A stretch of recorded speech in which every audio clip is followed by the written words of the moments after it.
Among other things, I believe you very much want to indict Donald J. Trump. Toward that end, the Department of Justice has leaked that DOJ is investigating and intends to indict Hunter Biden. The purpose of those leaks, I believe, was to set the predicate for an indictment of Trump, to say, look how even-handed we are. We're indicting a Biden, we're indicting a Trump. Those leaks are not law or enforcing the law, they are politics. Did you know about the leaks about the Hunter Biden investigation? I don't know about the leak that you're talking about, I'm not. Leaks are in violation of our regulations and our requirements. So the answer is... The leaks are consistently on one side of the aisle advancing one political agenda.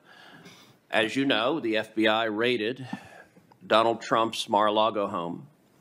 And subsequent to that raid, there have been multiple leaks about what was discovered there, including a photograph of documents that were discovered there. Did you know about the leaks from that raid? The photograph was a filing in court in response to a motion filed by Mr. Trump. It was not a leak.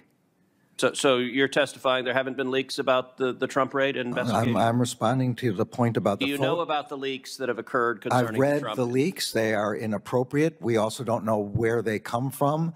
Witnesses on the... But what's interesting is when the shoe was on the other foot, I believe your intention, and I believe it's a political intention to indict President Trump, became infinitely harder when classified documents were discovered repeatedly at President Biden's multiple residences.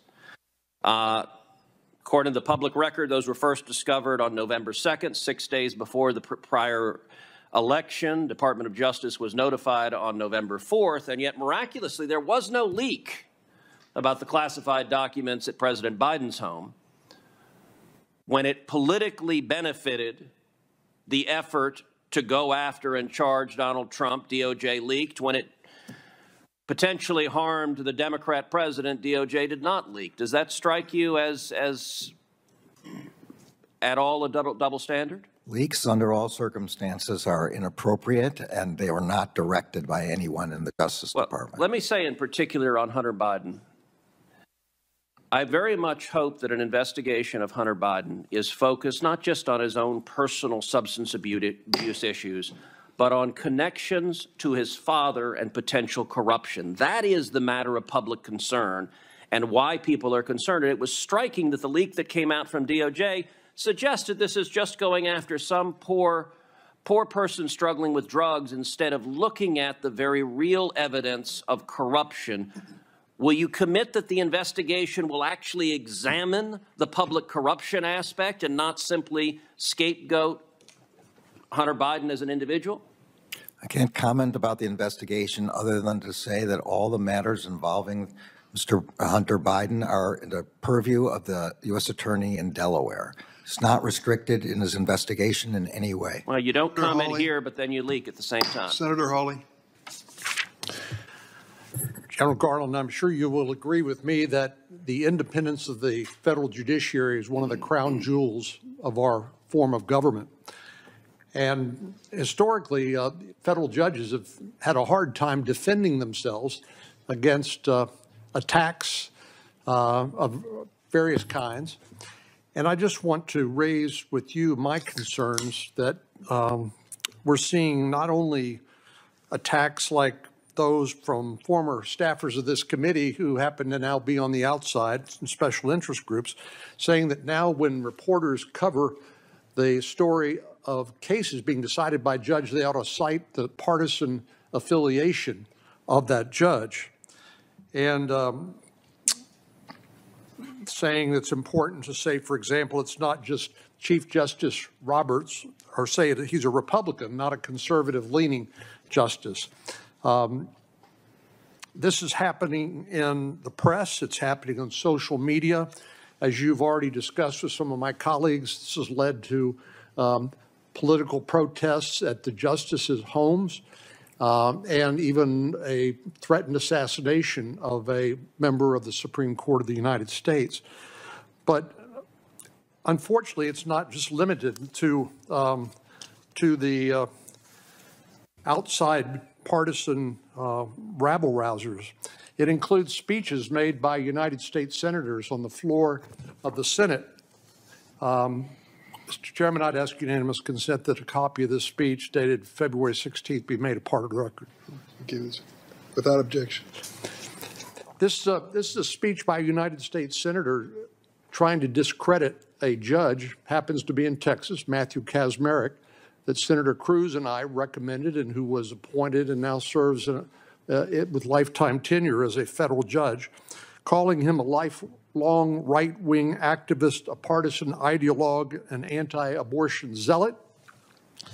And he goes further to say that regardless of how Judge Kaczmarek may decide this particular case, that it will inevitably be affirmed by the activist Fifth Circuit Court of Appeals, and then surely rubber stamped by the United States Supreme Court. I find this sort of rhetoric, particularly by a United States senator, to be appalling. And I wonder if you will join me in condemning that sort of attack on the independence of the federal judiciary.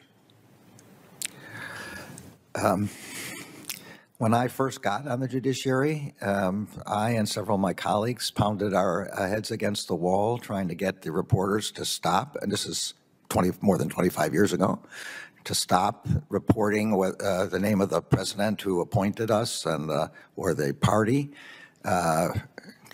Unfortunately, this is a battle that has not been won, and I don't think, obviously, given the authority of the First Amendment and its importance, is one that we're not going to be able to win. I come from a kinder and gentler era, and a kinder and gentler court, even in terms of the way the members of the court treat themselves. But General Garland, you I are don't know what the else to Chief say. Law Enforcement Officer of the United States. Yeah. Will you condemn it? I am against divisive rhetoric of all kinds, but I do not have authority in this matter. As you know, the speech and debate clause. You have moral authority. My moral authority is against divisiveness from all sides and all quarters, and from all arguments to be made on the merits. That is my moral authority. Senator Lee. That's the concern that I've got, is that you don't seem to condemn the divisiveness if it's on the left. I want to go back briefly to the text of Section 1507. Section 1507 is pretty darn clear. I personally don't see how anyone could protest outside the home of a Supreme Court justice, especially while engaging in issue advocacy related to a case that they've taken or are currently hearing. It doesn't violate 18 U.S.C. Section 1507. So the fact that you've put U.S. Marshal Service in charge of protecting their homes, great. The fact that not a single arrest has been made, not a single set of charges have been made, is very disconcerting, as is the fact that even if the marshals don't choose to make an arrest there, which is stunning to me that they haven't, but even if they hadn't, there's video footage. You can identify folks. You've proven your ability to do that, and the fact that you're not bringing that is deeply disconcerting.